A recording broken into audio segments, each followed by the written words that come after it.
শুধু সারেন ঘোষণা করেছিল, our honorable passenger, eat, drink and be merry, খাও দাও ফুর্তি করো। It's not only Titanic, it's a mini state. এটা টাইটানিক না, এটা লঞ্চ না, এটা স্টিমার না, এটা কি? It's a mini state. এটা একটা রাষ্ট্র। Don't destroy them. Don't destroy them. তোমাদের কেউ ধ্বংস করতে পারবে না। এই don't destroy them বলা শেষ হয়নি, শব্দের কর্ণ কুহুরে এখনো শেষ ধাক্কায় পৌঁছেনি, এখনো ধ্বনি প্রতিধ্বনিটা এখনো কান থেকে হারিয়ে যায়নি। পিছন থেকে সারেন এসে বলছে বক্তব্য change. Our honorable passenger, within short time, just in 15 minutes, please be careful because our Titanic should be destroyed just 15 minutes.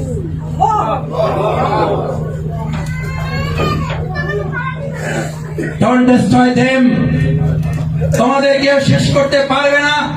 এই আত্ম অহংকারী বক্তব্যের ধ্বনি এবং প্রতিধ্বনি কান থেকে যখন শেষ হয়ে যেতে পারেনি, আল্লাহ রাব্বুল আলামিন একটা পাহাড়ের সাথে ধাক্কা লাগায়নি, একটা স্টিমারের সাথে ধাক্কা লাগায়নি, ধাক্কা লাগিয়েছে সামান্য এক খণ্ড বরফের সাথে। এই বরফের সাথে ধাক্কা লেগে যখন টাইটানিকটা ডুবে যায়, প্লিজ ভাইয়ের আমার, আপনার সন্তানকে বাঁচাবার জন্য আপনার কৌশল কাজে লাগবে না। আপনার সন্তানকে যোগ্য করে গড়ে তোলার জন্য বড় বড় মাইলস্টোন, বড় বড় স্কুল কলেজ কোনো কাজে লাগবে না। চ্যালেঞ্জ দিয়ে বলে যাচ্ছি, আপনার সন্তান ইংলিশ মিডিয়ামে পড়েই আপনি তাকে বড় করতে পারবেন না। আপনার সন্তানকে জিপিএ 5 পয়ে বড় করতে পারবেন না। আপনার সন্তানকে ডাক্তার ইঞ্জিনিয়ার বানিয়ে বড় করতে পারবেন না। যদি না তার মধ্যে আল্লাহর পরিচয়, রাসূলের সুন্নাহর পরিচয়, ইসলামের পরিচয় তার মধ্যে ফুটিয়ে তুলতে না পারেন, তাহলে টাইটানিকের মতো আপনার সন্তান, আমার ভাই, আমার বোন, আমার সন্তানেরাও অহংকারী হয়ে আল্লাহর অভিশাপে ধ্বংস হয়ে যেতে পারে। ধ্বংস হয়ে যেতে বাধ্য, যেতে না ধ্বংস হয়ে গেছে। 4 বছর এক জায়গায় থাকার অভিজ্ঞতার একটা বর্ণনা দিচ্ছি। আর দুনিয়া সিজনুল মুমিনিন, এখন যে সেন্ট্রাল জেলে আছি, আমি ছিলাম 4 বছর সাব জেলে। 4 বছর সাব জেলে থাকার অভিজ্ঞতার একটা বর্ণনা দিচ্ছি। আমি আমার পাশের রুমে হাজবেন্ড পেয়েছি, নিজের স্ত্রীকে ভালোবেসে বিয়ে করেছেন, লাভ ম্যারেজ করেছেন, তাকে নিজ হাতে খুন করে জেলখানে এসেছেন। সন্তানকে পেয়েছি, মাদকের টাকা দিতে পারে নাই, ডাক্তার, ইন্টার্নি শেষ হয়ে গেছে, মাত্র কিছুদিন পরে জয়েন করবেন। আমার পাশের রুমে এসে বলছেন, মাসুদ ভাই আমার মনটা ছটফট করে, নামাজ পড়ে আমার জন্য একটু দোয়া করবেন যেন আমি রাতে ঘুমাতে পারি। আমি বললাম, ভাই আপনার মামলাটা কি বলেন তো? বলে যে মাসুদ ভাই মামলাটা ছোট্ট, তেমন কিছু না। আমি আমার মাকে হত্যা করেছি কারণ মাদকের টাকা চেয়েছিলাম, মাথা ঠিক ছিল না, আমাকে বহু কষ্ট করে ডাক্তার বানিয়েছে। সেই ছোড়াটা আমার ছিল অপারেশন করার জন্য, রোগীকে ভালো করার জন্য। আমার দুর্ভাগ্য, আমি আমার সেই ছোড়াটা দিয়ে রোগীকে অপারেশন করার পরিবর্তে মাদকের টাকা না পেয়ে আমি আমার মায়ের গলায় ছুরি চালিয়ে দিয়ে পাগল ভেসে আমি এখন থানায় গিয়ে ওসির কাছে নিজে সারেন্ডার করে জেলখানায় চলে এসেছি। ছটফট করছে, মনটা কোনোভাবেই মানাতে পারছি না। আমি বললাম, তোমার জন্য দোয়া কবুল হবে কিনা আমি জানি না, কারণ রাসূল করিম সাল্লাল্লাহু আলাইহি সাল্লামের কাছে আবু হুরায়রা রাদিয়াল্লাহু তাআলা ইসলামের জন্য মার খেয়ে মায়ের হাতে, একজন মুশরিকা মায়ের হাতে মার খেয়ে রাসূল করিম সাল্লাল্লাহু আলাইহি সাল্লামের কাছে হাজির। পিঠের কাপড়টা এরকম তুলে দিয়ে বললেন, ইয়া রাসূলুল্লাহ, মুখে কিছু বলতে চাই না, আপনি রহমাতুল লিল আলামিন, আমি শুধু আপনাকে ভালোবাসি। আমি আমার মাকে ভালোবাসি, আমি তোমাকেও ভালোবাসি, আমি আমার রাসূলকেও ভালোবাসি। এতটুকু অপরাধে আপনি আমার পিঠের দিকে একটু তাকিয়ে দেখুন। আমার মা নিজের হাতে এগুলো মেরেছে। আমি আমার মায়ের বিরুদ্ধে বিচার দিতে আসি নাই, আপনি শুধু আমার মায়ের জন্য একটু দোয়া করবেন। রাসূল করিম সাল্লাল্লাহু আলাইহি সাল্লাম বললেন, আবু হুরায়রা, যদি বিচার চাইতে আসো তাহলে ভুল করেছো, আমি বিচারক হিসাবে দুনিয়া বিশেষ করে মায়ের বিচার করার কোন দুঃসাহস তো আমি দেখাতেই পারি না। আমি তার জন্য শুধু দোয়াই করতে পারি। রাসূল করিম সাল্লাল্লাহু আলাইহি সাল্লাম বললেন, আবু হুরায়রা তুমি বাড়ি ফিরে যাও, আমি তোমার মায়ের জন্য দোয়া করছি। প্রিয় সন্তানেরা, আমি আমার মাকে এখন প্রায় ফোন করে বলি, মা, আমার বড় সন্তানটা হওয়ার আগ পর্যন্ত বুঝতে পারি নাই বাবা কি,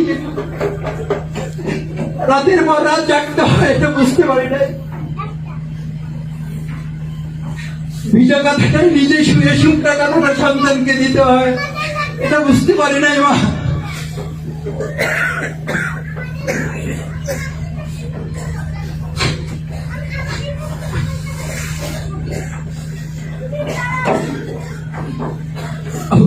কেউ জোরে হাঁটতে দেখেছে, নজির নেই।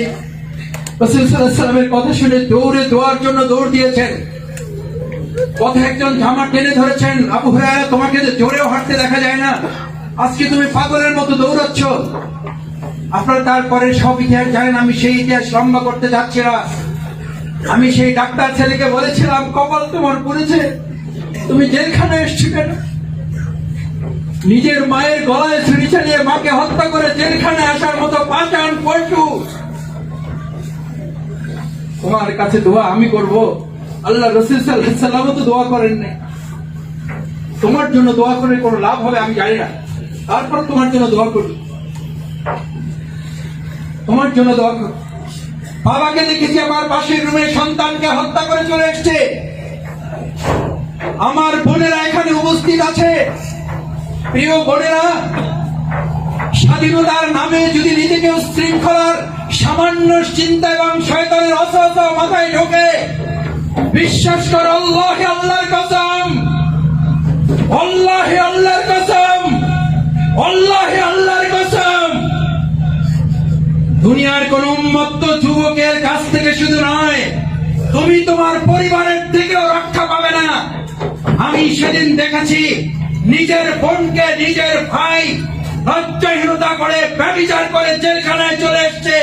আমাকে বলছে, মাসুদ ভাই কি করব বুঝতে পারছি না, আমার কিচ্ছু করার ছিল না, আমি নিজেকে সামলাতে পারি নাই, আমার জন্য দোয়া করুন যদি কোনোদিন বের হতে পারি।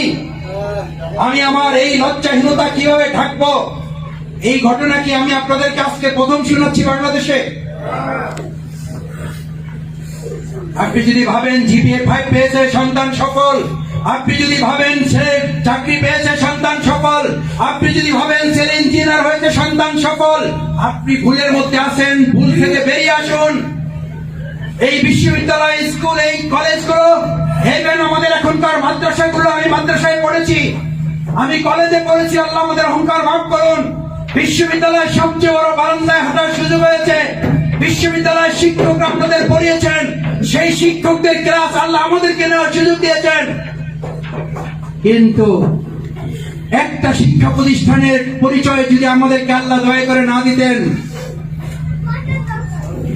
একটা ভারসাম্যপূর্ণ শিক্ষা প্রতিষ্ঠানের সাথে যদি আল্লাহ দয়া করে সম্পৃক্ত করে না দিতেন, তাহলে হয়তো নামাজি হতাম, রোজাদার হতাম, হয়তো আমি পাঁচজুদার হতাম, হয়তো আমি সাদকাকারী হতাম, হয়তো আমি একজন আলহাজ হতাম।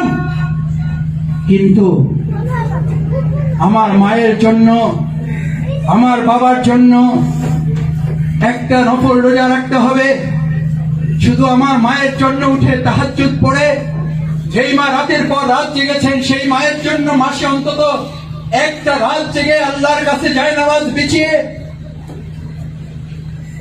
দু হাতটা তোলার সাথে সাথে রব্বির হামহুমা কামা রব্বায়ানি সগীরা, এই বাক্যটা যদি আপনি আপনার সন্তানকে মুখস্থ করাতে ব্যর্থ হন, এই ব্যর্থতার দায়িত্ব শুধু সন্তানের না, এই ব্যর্থতার দায়িত্ব বাবা মা হিসাবে আপনাকেও নিতে হবে।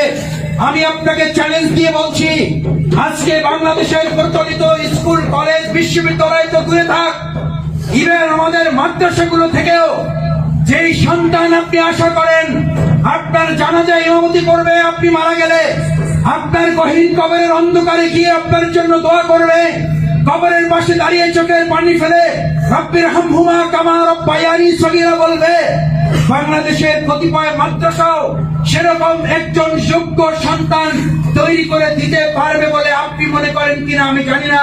সেই সন্তান তৈরি করার জন্য একটা আদর্শ শিক্ষা প্রতিষ্ঠান বাংলাদেশে এখন আনাচে কানাচে, আপনাদের ঘরের বারান্দায়, ফ্ল্যাটের ফ্লোরে সন্তানরা দৌড়ে দৌড়ে আপনার সন্তানকে বলছে, হে তরুণ এসো মুক্তির পথে, হে তরুণ এসো শান্তির পথে, হে তরুণ এসো কল্যাণের পথে।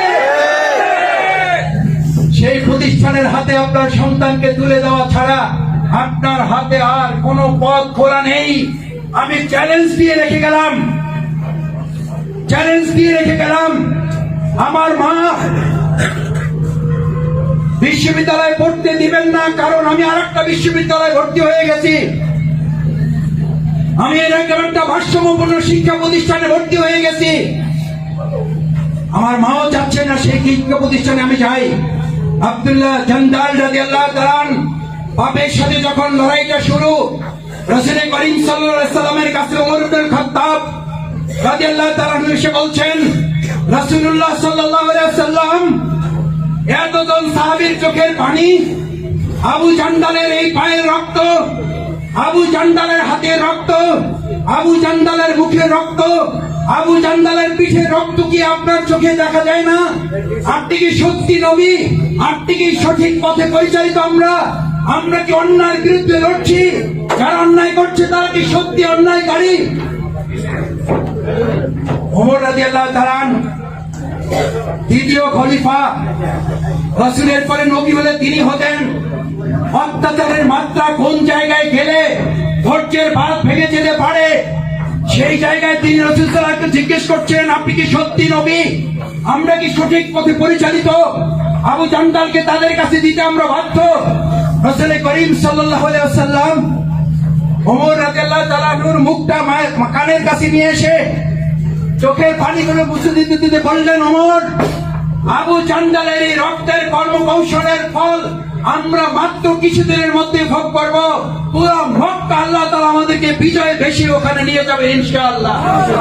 আজকে আপনাদের শুধু একটা কথা বলতে চাই, যারা আমাদের দায়িত্বশীলের, যারা আমাদের এরকম আল্লাহর প্রিয় মানুষদের রক্তে শুধু বাংলাদেশ না জেলখানাগুলো রক্তে রঞ্জিত করেছেন, আমরা তাদেরকে বলতে চাই, এই সমস্ত রক্তের বদলে শুধু জেলখানাগুলো পরিবর্তন হয় নাই, ফাতে মক্কার মতো বাংলাদেশে আগামী দিনে একটা চূড়ান্ত বিজয় আমাদের জন্য অপেক্ষা করছে।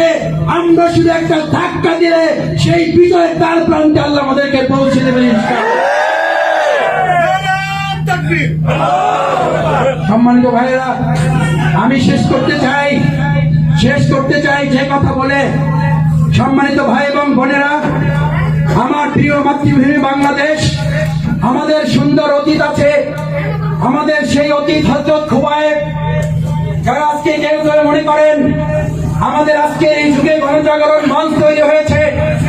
আজকে এখানে অনেক ওলামায়ে কেরামগণ আছেন, সাহাবীদের রাদিয়াল্লাহু তাআলা আনহুদের জীবনী পড়েছেন, ইসলামের ইতিহাস যারা পড়েছেন। হযরত খুবাইব রাদিয়াল্লাহু তাআলা হাত পা পিছনে বেঁধে যখন তাকে ফাঁসির মঞ্চে নেওয়া হচ্ছিল, হাতে তালি দিয়ে বাজনা বাজিয়ে ড্যান্সাররা নর্তকী বাজাতে বাজাতে নাচ করতে করতে উলঙ্গ অবস্থায় এই গণজাগরণ মঞ্চের চেয়েও ভয়ানক গণজাগরণ মঞ্চ খুবাইব রাদিয়াল্লাহু তাআলা আনহুর ফাঁসির মঞ্চে তৈরি ছিল না। আমাকে সেদিন একজন ভাই বলছেন, ভাই, আমাদের যদি ৭১ সাল না থাকতো তাহলে এই গণজাগরণ মঞ্চের কোনো তৈরি হতো না। আমি জিজ্ঞেস করেছিলাম, হযরত খুবাইব রাদিয়াল্লাহু তাআলা আনহুর জীবনে ৭১ সাল এসেছিল, কিন্তু তাদের ফাঁসি কি হয়েছিল? তাদের জন্য গণজাগরণ মঞ্চ কি তৈরি হয়েছিল? তারা কি তাদের পিছপা হটেছিলেন? তাদের রক্তে কি ইসলামের যাত্রা অগ্রগতি দমিত হয়েছে নাকি বিজয় হয়েছে? আজকে বাংলাদেশে ফাঁসি হয়েছে, রক্ত ঝরেছে, গণজাগরণ মঞ্চ তৈরি হয়েছে। ইসলামী আন্দোলন থেকে হযরত খুবাইব আমরা তৈরি করতে পেরেছি। আমরা বিজয়ের জন্য আল্লাহর কাছে প্রত্যাশা করছি, বাংলাদেশে বিজয় অনিবার্য হবে ইনশাআল্লাহ। মনে আছে খুবাইব রাদিয়াল্লাহু তাআলা যখন ফাঁসির মঞ্চে নিয়ে হাজির বললেন, আমাকে 2 রাকাত নামাজের অনুমতি দাও। নামাজ পড়তে দেওয়া হলো। নামাজ পড়ে আল্লাহর কাছে হাত তুলেছিলেন। সম্মানিত ভাইরা, আমার শ্রদ্ধেয় মা এবং বোনেরা, আমরা যাদেরকে হারিয়েছি আমরা তাদেরকে হারাইনি। এই আন্দোলনকে গতিশীল করার জন্য আল্লাহ তাআলার কাছে তাদেরকে আমরা নাজরানা পেশ করেছি। এই ধারাবাহিকতায় নিশ্চয়ই আল্লাহ তাআলা আমাদের এই গতিকে আরো প্রগাঢ় করবেন। কিন্তু আপনাদের একটা দায়িত্বের জায়গা কথা বলে আমি শেষ করে দিতে চাই। খুবাইব রাদিয়াল্লাহু তাআলা ফাঁসির মঞ্চে নামাজের জন্য যখন প্রস্তুত, দরকার নামাজ শেষ করে হাত তুললেন, হাত তুলে বললেন আল্লাহ, দুটো দোয়া করেছিলেন, আল্লাহ এই সকল ব্যক্তিদের সকল ক্ষমতা, সকল দম্ভ অহংকার তুমি ধ্বংস করে দাও, আর দয়া করে তুমি তাদেরকে ক্ষমা করো না। আব্দুল্লাহ আমির ইবনে জুমাহি রাদিয়াল্লাহু তাআলার পাশে বসা, ইসলাম তখনও কবুল করেন নাই। মানবিকতার দিক বিবেচনায় যখন তিনি খুবাইব রাদিয়াল্লাহু তাআলার এই ফাঁসি দৃশ্য উপভোগ করলেন, নির্যাতন করে করে তাকে যখন হত্যা করা হলো, তার চোখের সামনে শহীদ হয়ে গেলেন, তিনি আবেগ ধরে না রাখতে পেরে ইসলাম কবুল করলেন, গভর্নর হলেন। হযরত ওমর রাদিয়াল্লাহু তাআলা হিন্দ নগরী তাকে গভর্নর বানিয়ে পাঠালেন। জুমাহি রাদিয়াল্লাহু তাআলা কয়েকদিন গভর্নরের দায়িত্ব পালন করার মাত্র কিছুদিন পর ওমর রাদিয়াল্লাহু তাআলা হিন্দ নগরী সফরে গেলেন প্রজাদের খোঁজ খবর নেওয়ার জন্য। জুমাহি রাদিয়াল্লাহু তাআলা কিভাবে গভর্নর পরিচালনা করেন দেখার জন্য গিয়ে যখন দাঁড়ালেন, কতিপয় লোক এসে লিখিত আবেদন দিল, অভিযোগ দিল 4টা। সম্মানিত ভাইরা, দুনিয়ার মানুষ পরিচালনায় মানুষের কিছু ভুল ত্রুটি থাকবে, ছিল, আছে, এটা চলমান। আপনাকে এটা মাথায় রেখেই কাজ করে যেতে হবে। অমুকে ভালো না, অমুকে দিয়ে হবে না, অমুকে দিয়ে চলে না, সুতরাং আমি এসবের মধ্যে নাই, আমি নিজের মতো চলবো। নিজের মতো চলার সিদ্ধান্ত আল্লাহ তাআলা আপনাকে দেননি। সংঘবদ্ধ জীবনের অধিকারী ছাড়া জীবনের কোন অধিকার মুসলমানদের নেই, মুমিনের কোন অধিকার নেই। জুবাইর রাদিয়াল্লাহু তাআলার বিরুদ্ধে কয়টা অভিযোগ দেওয়া হলো মনে আছে? আমি 4টা অভিযোগ চলছে না, বিশ্লেষণ করতে চাই না। শুধু যে কারণে ঘটনাটি আপনাদের সামনে উল্লেখ করেছি, যারা জেলখানার ফাঁসির মঞ্চ দেখেছেন, যারা জেলখানার ফাঁসি টিভিতে দেখেছেন, যারা জেলখানার ফাঁসি হৃদয় থেকে উপলব্ধি করেছেন, এখানে একজন আব্দুল্লাহ ইবনে আমির জুমাহি নেই। যে আব্দুল্লাহ ইবনে আমির জুমাহি এই লঞ্চ থেকে